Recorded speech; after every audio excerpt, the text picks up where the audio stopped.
નમસ્તે બાળ દોસ્તો, ડીકે એજ્યુકેશન ચેનલમાં આપનું સ્વાગત છે. આજે આપણે ધોરણ 8ની સ્વાધ્યાય પોથીના ભાગ 4માં ગણિત વિષયમાં પ્રકરણ 6 ઘન અને ઘનમૂળનું સોલ્યુશન જોઈશું.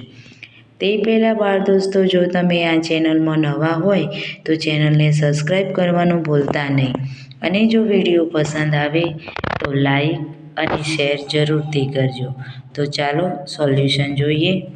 પ્રશ્ન 1, યોગ્ય વિકલ્પ પસંદ કરો. પહેલું છે કે 23નું ઘન કરતો મળતી સંખ્યાનો એકમનો અંક ખાલી જગ્યા હોય છે. તો જવાબ આવશે બી 7. બીજી, આપેલ સંખ્યાઓ પૈકી કઈ સંખ્યા પૂર્ણ ઘન છે? તો જવાબ છે બી 216. ત્રીજો, આપેલ પૈકી કઈ સંખ્યા પૂર્ણ ઘન નથી? તો જવાબ છે બી 567. ચોથું છે કે 1000નું ઘનમૂળ બરાબર? તો જવાબ આવશે 10. પાંચમું, જો m અને n નું ઘનમૂળ હોય તો n બરાબર? જવાબ છે એ m નું ઘન. હવે પ્રશ્ન 2, ખાલી જગ્યા પૂરો. છઠ્ઠી, 100નું ઘન કરતો મળતી સંખ્યામાં ખાલી જગ્યા શૂન્યો છે. તો જવાબ આવશે 6 એટલે કે 6. સાતમો, 0.3નું ઘન કરતો ખાલી જગ્યા મળે? તો જવાબ છે 0.0027. આઠમી છે 9ને નાનામાં નાની પૂર્ણ સંખ્યા ખાલી જગ્યા વડે ગુણતો પૂર્ણ ઘન સંખ્યા મળે? તો જવાબ આવશે 3. નવમી, 1 અને 1000 વચ્ચે કુલ ખાલી જગ્યા પૂર્ણ ઘન સંખ્યાઓ છે? તો જવાબ છે 8. 10મું, 1 mનો ઘન બરાબર ખાલી જગ્યા? તો જવાબ આવશે 10 લાખ. 38નું ઘન કરતો મળતી સંખ્યાનો એકમનો અંક ખાલી જગ્યા છે? તો જવાબ આવશે 2. 12મી છે 1.2નું ઘન બરાબર? જવાબ આવશે 1.728. હવે આગળ ખાલી જગ્યા છે 13મી ખાલી જગ્યા, અયુગ્મ સંખ્યાઓનું ઘન કરતો મળતી સંખ્યા ખાલી જગ્યા હોય? તો જવાબ આવશે અયુગ્મ.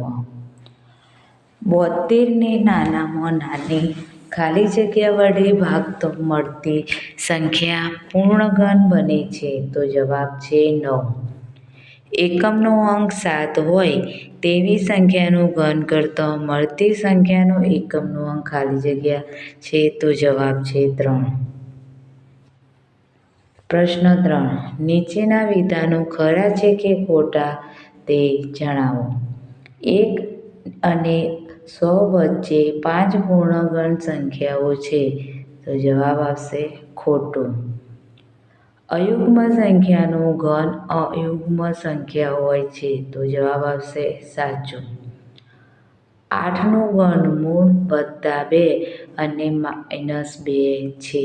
તો જવાબ આવશે ખોટું. ઘનમૂળમાં 8 + 27 બરાબર 8. ઘનમૂળમાં 8 વત્તા ઘનમૂળમાં 27. તો જવાબ આવશે ખોટું. ઋણ પૂર્ણાંક સંખ્યાનું ઘનમૂળ શક્ય નથી? તો સાચું. પ્રશ્ન 4, સૂચના મુજબ ગણતરી કરી જવાબ મેળવો. 21 અવિભાજ્ય અવયવીકરણની રીતે ચકાસો કે આપેલ પૈકી કઈ સંખ્યાઓ પૂર્ણ ઘન છે? તો પહેલી છે 128. તો અહીંયા આપણે 128ના અવયવો પાડીશું. તો 2 ભાગીશું તો 64 આવશે, 2 ભાગ્યા એટલે 32 આવશે, 2 ભાગીશું એટલે 16 આવશે, 16 બે ભાગ્યા એટલે 8, 8 બે ભાગીશું એટલે 4, 4 બે ભાગીએ એટલે 1, 2 અને 2 ને 2 ભાગ્યા એટલે 1. તો 128 બરાબર 2 વત્તા 2 વત્તા 2, 2 ગુણ્યા 2 ગુણ્યા 2 ગુણ્યા 2 ગુણ્યા 2 ગુણ્યા 2 ગુણ્યા 2 એટલે કે 2નો ઘન ગુણ્યા 2નો ઘન ગુણ્યા 2 એટલે કે 1 2 રહી જાય છે એટલે પૂર્ણ ઘન નથી. હવે 343 તો 7 ભાગીશું તો 49, 7 ભાગીશું તો 7 અને 7 ભાગીશું તો 1 એટલે કે 343 બરાબર 7 ગુણ્યા 7 ગુણ્યા 7 બરાબર 7નો ઘન. તો એ પૂર્ણ ઘન સંખ્યા છે. સી 729 તો 729 ત્રણે ભાગીએ તો 243, ફરીથી ત્રણે ભાગીશું તો 81, ફરીથી ત્રણે ભાગીશું તો 27, ફરી ત્રણે ભાગીશું તો 9 અને ત્રણે ભાગીશું એટલે 3 અને ત્રણે 1. હવે 729 બરાબર 3 ગુણ્યા 3 ગુણ્યા 3 ગુણ્યા 3 ગુણ્યા 3 ગુણ્યા 3 એટલે કે 3નો ઘન ગુણ્યા 3નો ઘન બરાબર 9નો ઘન એટલે પૂર્ણ ઘન છે.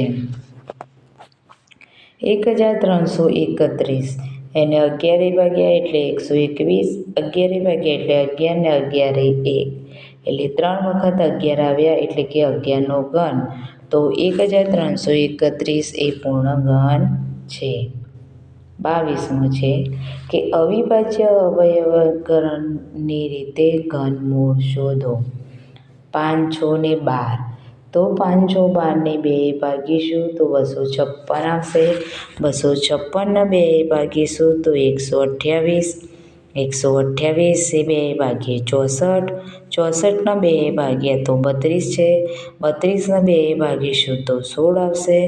16 બે ભાગીએ એટલે 8, 8 બે ભાગ્યા તો 4 અને 4 બે ભાગ્યા તો 2 અને 2 એકા 2 એટલે કે 5 6 12 બરાબર 2 ગુણ્યા 2 ગુણ્યા એટલે કે 9 વખત 2 છે એટલે કે 2નો ઘન ગુણ્યા 2નો ઘન ગુણ્યા 2નો ઘન એટલે ઘનમૂળમાં 5 6 12 બરાબર 2 ગુણ્યા 2 ગુણ્યા 2 એટલે કે ઘનમૂળમાં 5 6 12 બરાબર 8. 5 6 12નું ઘનમૂળ 8 છે. 5 6 12 એ 8નું ઘનમૂળ છે. હવે 2197 તો એને 13 ભાગ્યા તો 169, ફરીથી 13 ભાગ્યા એટલે 13 1 તો 3 વખત 13 એટલે કે 13નો ઘન. ઘનમૂળમાં 2197 બરાબર 13. હવે 23મું શું 9720 પૂર્ણ ઘન સંખ્યા છે? જો ના તો એવી નાનામાં નાની સંખ્યા શોધો જેના વડે 9720ને ભાગવાથી પૂર્ણ ઘન સંખ્યા મળે. તો 9720 ભાગ્યા 2 તો 4860 બે ભાગ્યા તો 2430 બે ભાગ્યા તો 1215. હવે ત્રણે ભાગ્યા તો 405, ત્રણે ભાગ્યા 135, ત્રણે 45, ત્રણે 15, ત્રણે 5 ને 5 1 તો અહીંયા 2નો ઘન થશે, 3નો ઘન થશે અને 2 વખત 3 અને 5 બાકી રહી જશે એટલે કે પૂર્ણ ઘન સંખ્યા નથી. પરંતુ એને પૂર્ણ ઘન સંખ્યા બનાવવી હોય તો એને 45 વડે ભાગવાથી પૂર્ણ ઘન સંખ્યા બને છે. 5 6 12ના ઘનથી ઘનફળ ધરાવતી ઘન સેમી ઘનફળ ધરાવતા સમઘનની બાજુની લંબાઈ શોધો. તો સમઘનનું ઘનફળ બરાબર Lનું ઘન. તો 5 6 12 બરાબર Lનું ઘનમૂળમાં 5 6 12 બરાબર L. તો L બરાબર 8 તો લંબાઈ બરાબર 8 સેમી છે એટલે કે 5 6 12 એ 8નું ઘનમૂળ છે. બે પૂર્ણ ઘન સંખ્યાઓના તફાવત 189 છે. બંને પૈકી નાની સંખ્યાનું ઘનમૂળ 3 હોય તો મોટી સંખ્યાનું ઘનમૂળ શોધો. તો નાની સંખ્યાનું ઘનમૂળ અહીંયા આપેલું છે 3.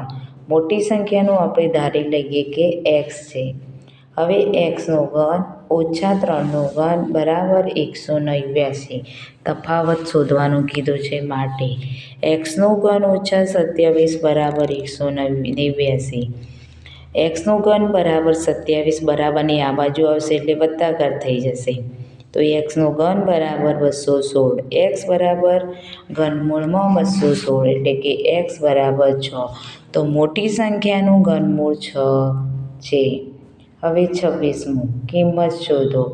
ઘનમૂળમાં 27 વત્તા ઘનમૂળમાં 0.008 વત્તા ઘનમૂળમાં 0.064 બરાબર 3 વત્તા 0.2 વત્તા 0.4 બરાબર 3.6. હવે સાદું રૂપ આપો. મોટો કૌંસ છગડીયા કૌંસમાં 6નો વર્ગ વત્તા નાના કૌંસમાં 6નો વર્ગ વત્તા નાના કૌંસમાં 8નો વર્ગ નો વર્ગમૂળ નાનો કૌંસ મોટો અને છગડીયો કૌંસનું ઘનમૂળ. તો અહીંયા આપણે શોધીશું કે પહેલાં આપણે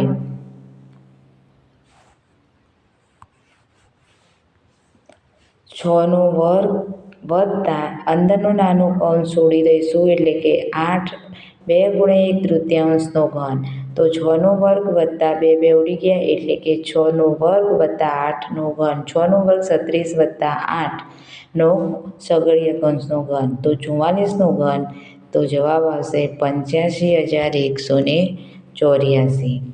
હવે 28મું કે ઘનમૂળમાં -2/3નો ઘનની કિંમત શોધો.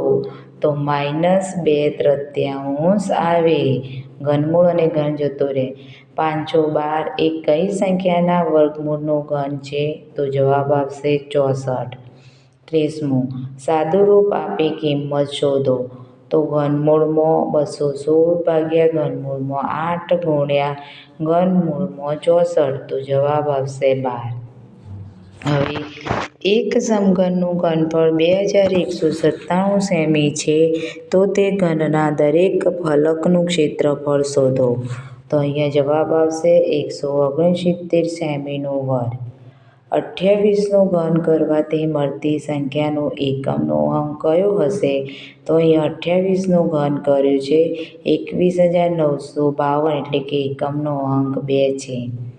પ્રથમ 4 પ્રાકૃતિક સંખ્યાઓના ઘનનો સરવાળો કેટલો મળે? તો પ્રથમ 4 પ્રાકૃતિક સંખ્યા 1 2 3 4 છે. એનું ઘન કરીએ તો 1નો ઘન 1, 2નો 8, 3નો 27 અને 4નો 64નો સરવાળો કરીએ તો જવાબ આવે 100. અધ્યયન નિષ્પત્તિનું સર્વગ્રાહી મૂલ્યાંકન. એમાં પહેલું છે કે ખાલી જગ્યા પૂરો. xના ઘનમૂળને સંકેતમાં કઈ રીતના લખાય? તો આ રીતના લખાય અથવા તો xની 1/3 ઘાત. 72ને નાનામાં નાની સંખ્યા ખાલી જગ્યા વડે ગુણતા પૂર્વ ઘન બને છે. તો જવાબ આવે 3. પ્રશ્ન 2. આપેલ વિધાન ખરું છે કે ખોટું તે જણાવો. 0.4નો ઘન કરતા 0.064 મળે. ખરું. 8000નું ઘનમૂળ 200 થાય. ખોટું. કોઈ સંખ્યાનો એકમનો અંક 7 હોય તો તે સંખ્યાનો ઘન કરતા મળતી સંખ્યાનો એકમનો અંક 3 હોય છે. તો સાચું. પ્રશ્ન 3. સૂચના મુજબ ગણતરી કરી જવાબ મેળવો. છઠ્ઠું. 3ના પ્રથમ 3 અવયવીઓના ઘન લખો.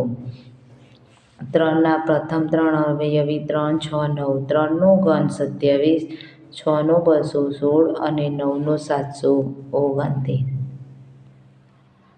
3600ને નાનામાં નાની કઈ સંખ્યા વડે ગુણતા પૂર્વ ઘન બને સંખ્યા મળે? તો 3600નું આપણે પહેલાં તો અવયવ પાડીશું તો 2 1800, 2 450, 2 225, 3 25, 5 5 ને 5 1 એટલે કે 3600 બરાબર 4 વખત 2 એટલે કે 2 × 2 × 2 × 2 × 3 × 3 × 5 × 5. 3600 એટલે 2નો ઘન ગુણ્યા 2 ગુણ્યા 3 ગુણ્યા 3 ગુણ્યા 5 ગુણ્યા 5 એટલે કે આપેલ સંખ્યાને 2 ગુણ્યા 3 ગુણ્યા 3 ગુણ્યા 5 એ બરાબર 60 વડે ગુણવા પડે. તો 60 વડે ગુણીએ તો પૂર્ણ ઘન બને. હવે 15 મીટર લંબાઈ ધરાવતા સમઘનનું ઘનફળ શોધો. તો સમઘનનું ઘનફળ બરાબર Lનું ઘન. 15નું ઘન બરાબર 15 ગુણ્યા 15 ગુણ્યા 15 એટલે કે 3375 ઘન મીટર. સાદું રૂપ આપો. છગડીયા કૌંસની અંદર નાના કૌંસમાં 5નો વર્ગ વત્તા નાના કૌંસમાં 12નો વર્ગની 1/3 ઘાત કૌંસ પૂરો. છગડીયો કૌંસ પૂરો કરીને 3 ઘાત છે. તો સાદું રૂપમાં આપણે પહેલો નાનો કૌંસ છોડી દઈશું. તો 5નો વર્ગ વત્તા 12 2 ગુણ્યા 1/3નો ઘન. તો 5નો વર્ગ વત્તા 12 છગડીયા કૌંસની 12 ઘન. તો 25 વત્તા 12 એટલે કે 37નો ઘન. એટલે 37 ગુણ્યા 37 ગુણ્યા 37 તો જવાબ આવે 50,653.